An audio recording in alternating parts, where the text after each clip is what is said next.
Assalamualaikum warahmatullahi wabarakatuh. Saya Muhammad Ridwan Firdaus dengan NIM C08210446 akan menjelaskan sebuah tugas akhir komersial dengan sebuah proyek yaitu kapsul hotel.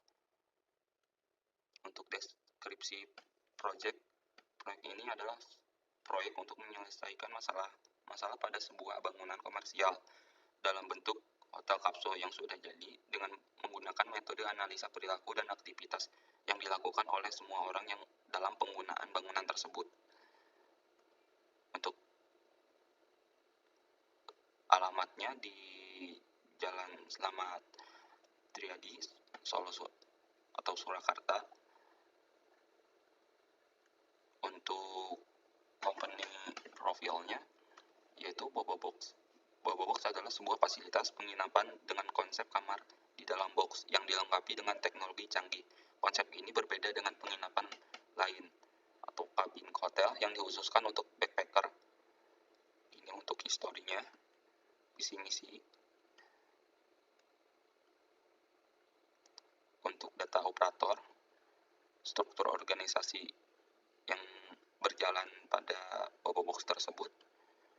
Sekarang analisis area fasilitas dari segi ini, penempatan ruang musola dan dapur sangat jauh berada di lantai 3 yang dapat menyebabkan kelelahan apabila ingin menjangkaunya, sedangkan pada tempat tersebut tidak ada lift untuk memindahkan mobilitas dari lantai 1 menuju lantai 3.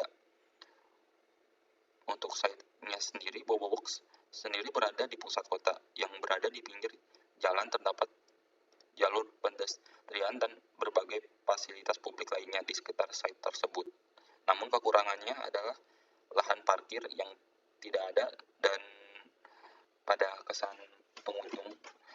Untuk eksterior sendiri cukup ramai, suasana lingkungan di bangunan dekat dengan pedestrian, parkiran sulit. User 3 ramai juga karena berada di pinggir jalan raya.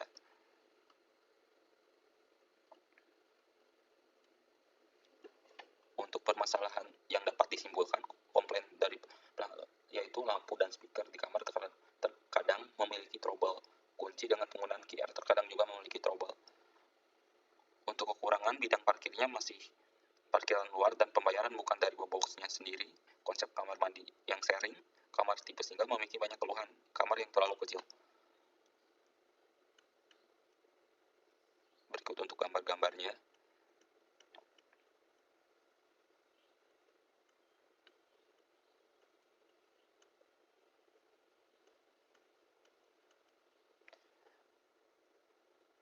Untuk denah usulan terbaru yaitu sebagai berikut, dan ada beberapa denah usulan. Pertama, alternatif pertama, berikut yang kedua, dan untuk programming yang rumusan masalah yang dapat disimpulkan dari sebelumnya, yaitu tidak manusiawi untuk semua kalangan, penempatan ruang yang tidak strategis, kurang membadai ruang dan membosankan, ukuran penyimpanan barang kecil. Untuk desain goals, tujuan dalam desain ini sendiri untuk memberikan solusi dari permasalahan yang terjadi pada saat ini. Dengan pada proyek ini memiliki beberapa tujuan utama: penyesuaian desain untuk semua kalangan, solusi penempatan antar ruang, usulan desain yang tepat pada area tunggu, pengusulan fasilitas untuk menarik pengunjung, perbaikan desain dengan memperkaya estetika serta fungsi. Ide gagasan pemakaian jendela, desain bangunan komersial tersebut terdiri atas kamar, fasilitas pendukung, serta ditambahnya sampai konsep desain yang digunakan yaitu Skandinavian modern untuk menunjang kenyamanan pengguna serta tidak meninggalkan konsep utamanya yaitu modern futuristik.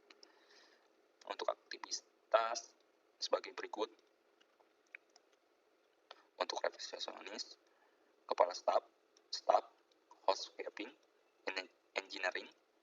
Untuk program aktivitas engineeringnya, alur karyawan, pengunjung,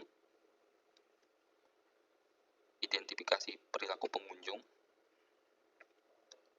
Untuk kebutuhan kamar mandi, ruang bersama, kitchen, musola, lobby, area staff, laundry untuk pengunjung. Karena tempat tersebut kebanyakan di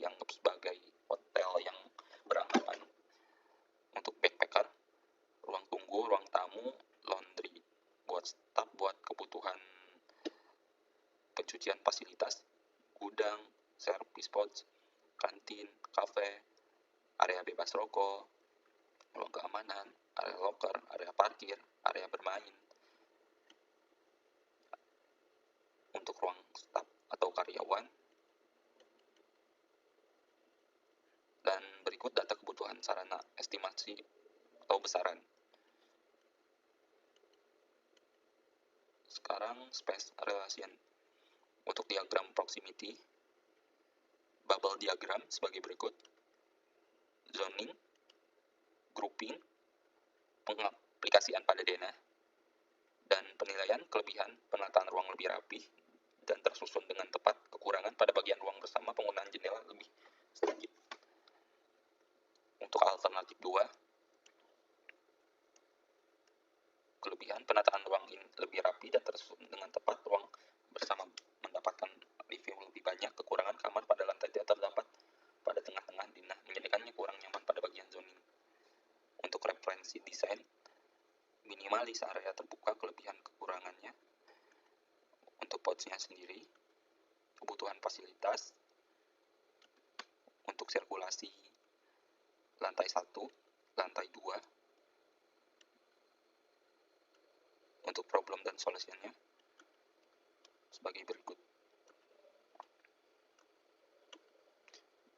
Untuk denah perubahan yang dibuat pada pengaplikasian programming sebelumnya, lantai 1, lantai 2,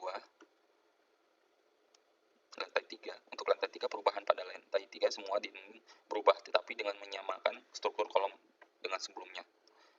Dan itu juga terjadi pada lantai-lantai sebelumnya. Untuk sketsanya sendiri, denah existing yang dibuat lantai 1, lantai 2, lantai 3. Untuk denah layout, lantai 1, lantai 2, lantai 3. Desain konsep.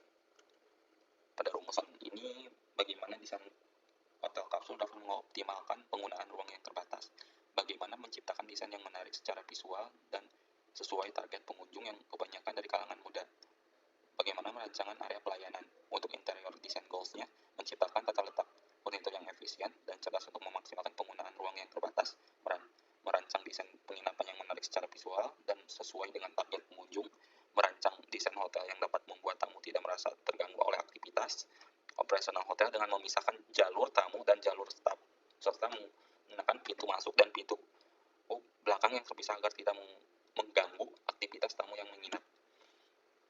Ide gagasan dari penginapan ini adalah menciptakan ruang yang terbuka dan minimalis dengan menghindari terlalu banyak perabotan dekorasi yang berlebihan dengan menggunakan tema Skandinavian ini karena sebelumnya futuristik, terlalu polos dan kurang hidup dan tidak sesuai dengan daerah, yaitu Solo yang memiliki keanekaragaman hayati seperti kayu, rotan, dan lain-lain yang sesuai dengan tema Skandinavian yang identik dengan penggunaan material kayu yang hangat yang diaplikasikan pada lantai, langit, ataupun perabotan. Untuk tema Skandinaviannya, aspek bergaya Skandinavian sangat minim dalam hal detail, sebaliknya ruangan biasanya sangat rapi, sederhana, penambahan elemen dekoratif cenderung menggunakan dekorasi-dekorasi sederhana yang tidak berlebihan. Untuk stylenya modern, sebagai image boardnya minimalis, multifungsi, tekstur alami. Untuk gambar kerja sendiri sebagai berikut.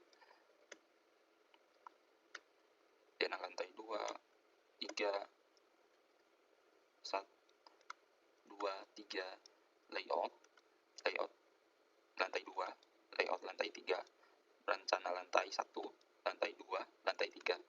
Untuk ceiling lantai 1, lantai 2, lantai 3. Untuk potongan melintang sebagai AA, berikut sebagai BB, sebagai CC, dan terakhir sebagai DD. Untuk isometrinya sendiri sebagai berikut. Dan berikut merupakan visualisasi gambar 3D dengan memanfaatkan software rendering sebagai berikut.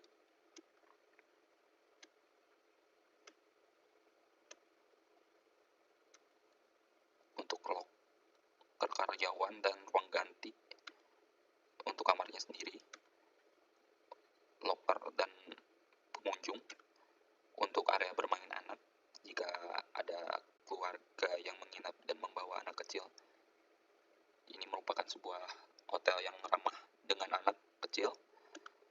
Untuk kamar mandi atau WC-nya, berikut untuk fasilitas sebagai karyawan untuk mencuci. Ini merupakan tempat laundry sebagai pengunjung. Ini merupakan area pods atau kamar kapsul berada. Untuk daftar furnitur yang digunakan sebagai berikut.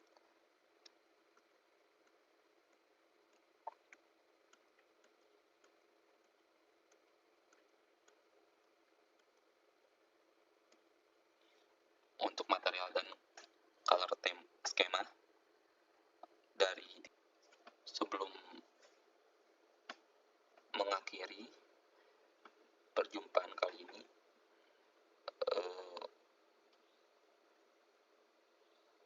sebisa mungkin untuk menonton terlebih dahulu video rendering yang telah saya buat, yaitu mengelilingi sebuah hotel tersebut dengan desain terbaru. Sekian dari saya. Assalamualaikum warahmatullahi wabarakatuh.